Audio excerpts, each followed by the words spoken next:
Okay, I'm going to try and make this quick. This is a video I'm making for Matt V. And I had mentioned that a Chrome AK-47 in one of the comments, an underfolder. This is it. It's an odd type of chrome. I guess not really odd. It's the same chrome that they use for a chrome line bore. It's not chrome like what you'd find on your bumper or on a chromed undercarriage on a hot rod or anything.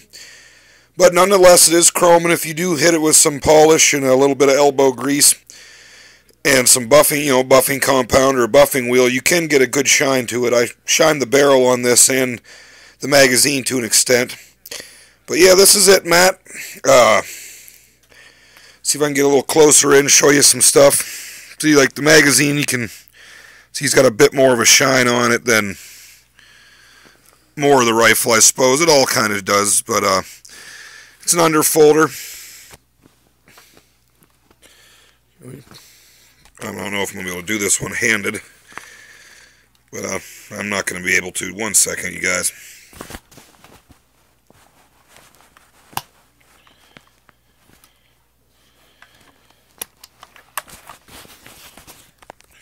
There we go. Sorry about that. I couldn't push the button with one hand. When it comes up, I'm sure you've all seen them. When your shoulder pad comes down.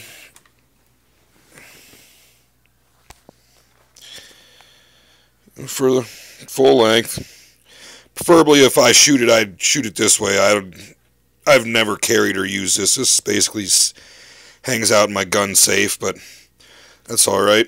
If you have to use it, it's fully functional, full AK-47, nothing joking or playing around here.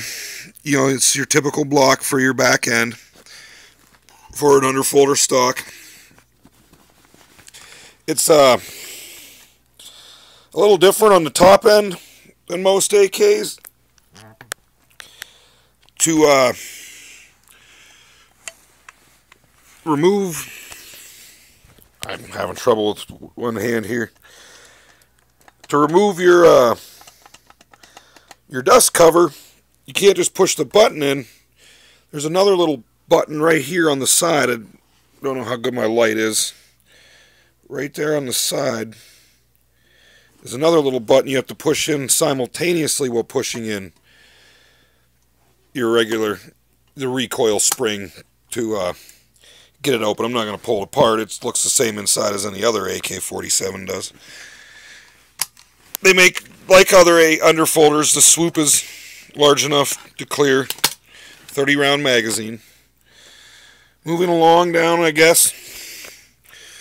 Come around here, it's got a Topco style handguards, plastic. Same with the grip. Tapco, I'm sorry, not Topco. Tapco trigger group. I think it's a single hook. It's got the groove slot for the dual hook trigger, but it only has a single hook on the trigger. The sight, as you can see, has not been chromed.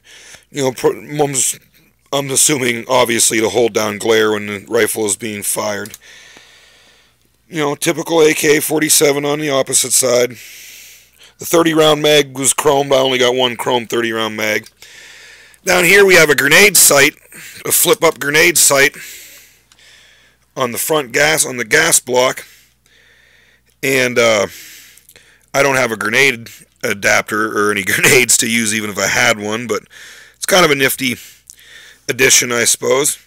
And it's got the shorter gas tube, like you were saying with your AMD has. So, it's shorter, not the AMD, I'm sorry, I can't remember which one it was. It was one of your many AKs. The front sight, windage and elevation, like normal. It's got a flip-up night sight,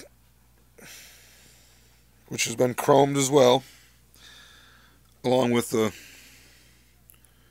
rifle. The innards of the front sight, your front sight post isn't chrome though. It's just flat black. You can see here there's a little bit of more shine like on the muzzle brake. So yes, you can shine this up pretty good. And the muzzle brake was chrome. It's your typical slotted muzzle, or half slotted muzzle brake. The cleaning rod was chromed as well, which was kind of neat, I thought. Overall, I think it's a really nice rifle, and luckily, I bought it many years ago when George Bush, the second president, was on his first term, and this rifle didn't cost me much more than $450, $500. At the time that I bought this rifle, I had purchased my other AK-47. It's just a regular Wasser, WSSAR, whatever, however you pronounce it. It was a regular model AK. I don't think I paid more than about $275, $300 for it. And just while I have you here, I got one or two others with me real quick to show you. Here's my my RPK. It's a semi-automatic, non-belt fed version. I think it's a PPK, maybe they call it. I'm not sure, but it's basically a sporterized version of RPK, I guess. I have a 5-round magazine in it. That's what had come in it. I bought it up in New York, and they're not like us down here in Pennsylvania. We can own pretty much whatever we want, and up there they're not allowed to have muzzle brakes and flash hiders and more than 5 or 10 round magazines and all that other good hullabaloo or whatever you want to call it. But it's typical. It's got the paddle stock instead of your standard stock. It's not plywood, it's a solid piece. So is the front furniture. It's not plywood front furniture.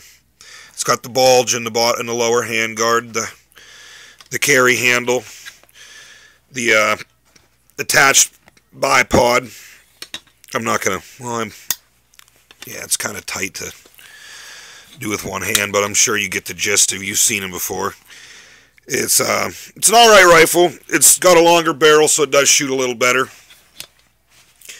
It right here you can see in the front, so it was legal for New York. There's no bayonet. Well, there is a bayonet lug, but it's all the way out at the front. Well, no, that's not even the bayonet lug. That's to hold the cleaning rod in. I'm sorry. That was my mistake. But you can see it's been pinned, and they tack welded it. You can see a little bead of tack weld, a little weld bead there on the bottom. This just round muzzle crown. It's just like an end, just like a cover, like a thread protector. And that's pinned and welded onto there, so you can't remove it and put a muzzle brake or a flash hider on it.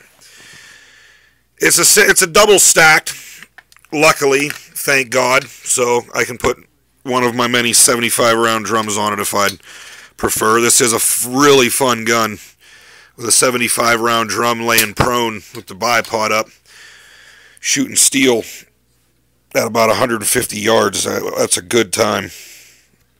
And the other one I have with me, it's not an AK, but it's AK based, the way it functions and runs and works. It's not a Dragunov, it's the Romanian version. I don't remember what the numbers are, but it's literally the same thing, except a little cheaper. Semi-automatic, 10 round, 7.62 by 54 rimmed is the cartridge it shoots. It's a full, I've got the scope cover as well. I bought this around the same time I bought my Chrome AK, so I got this pretty cheap too. This was only about $600 way back when I purchased it. There's the scope cover then. And it's your standard Russian scope with the pop-away or springy style eyepiece, for the recoil, all rubber. Come down, you got your scope cap on the end, your cover on the end. Then your adjustments, and they're in Russian.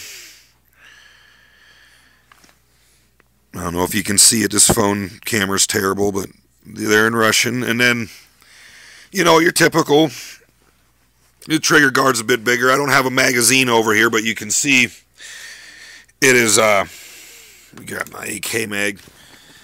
It is significantly bigger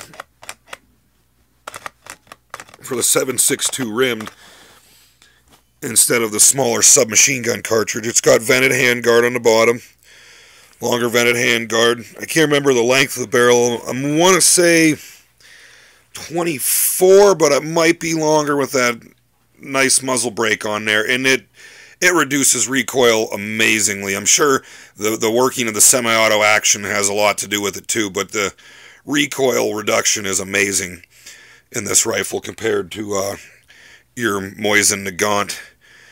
The sight, the front sight post is just like on an AK-47 for the most part. This actually has bayonet lug on it, but I don't know how it would function because I don't know which bayonet you would get to put on there. I'm sure there's probably a designated model. But yeah, this is it. The scope, as you can see, it's the quick release on the side like another AK.